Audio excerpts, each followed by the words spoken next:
Let's talk Chicago and let's talk food for a minute.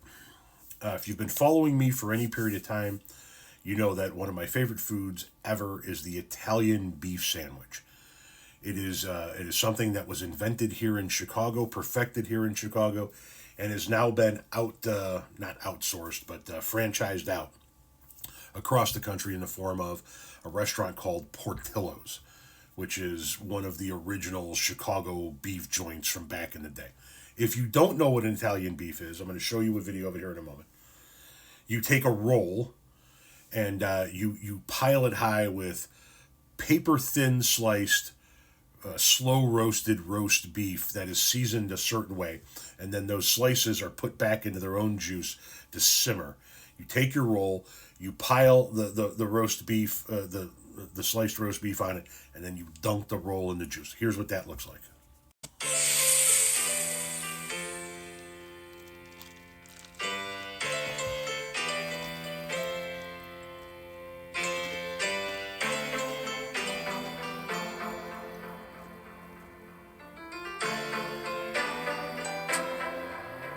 Now, I can't even begin to describe to you how fucking fantastic that sandwich tastes. And yes, my man was baptizing the fuck out of that sandwich. If you'll notice, he held the whole thing, he dunked the whole thing under and then held it there for a minute until the bubble stopped. He baptized that thing like it owed him fucking money, okay?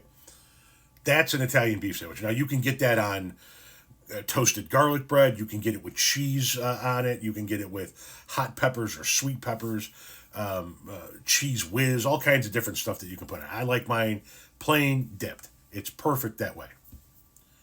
Now, why do I bring that up when I've brought it up a million times before?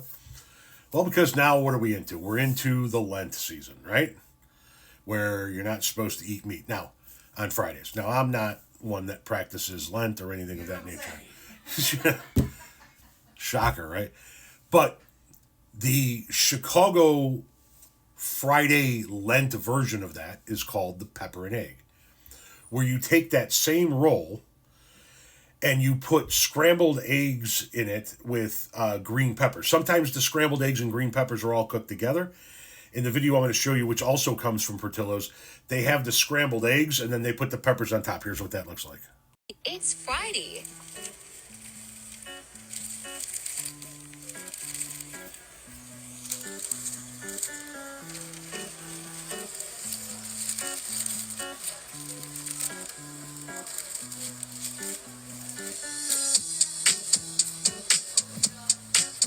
That means it's time for a pepper and egg sandwich. So that is the Chicago version of the beef sandwich for Lent. And you saw there they had it on the roll like they did the Italian beef, and then the second sandwich she pulled out of the bag was on that big ass croissant. You can get pepper egg on anything. You can get it on a goddamn hamburger bun if you want to, but in the Chicagoland area, a lot of folks will revert to the pepper and egg sandwich on Fridays during Lent. My old man wasn't religious at all, and he fucking loved pepper and eggs. However, you could tell his non-religiousness when he would, and yes, this is going to be vile, he would have him pack that pepper and egg sandwich on the roll like that, and then dunk it in the beef juice, which kind of defeats the purpose of not having the meat on the Friday, but the old man would eat things that would make a billy goat puke. Anyway, a little bit of Chicago food history for you. That is what a lot of Chicagoans will eat on Fridays during Lent in order to not eat meat but still have their Italian sandwich fix.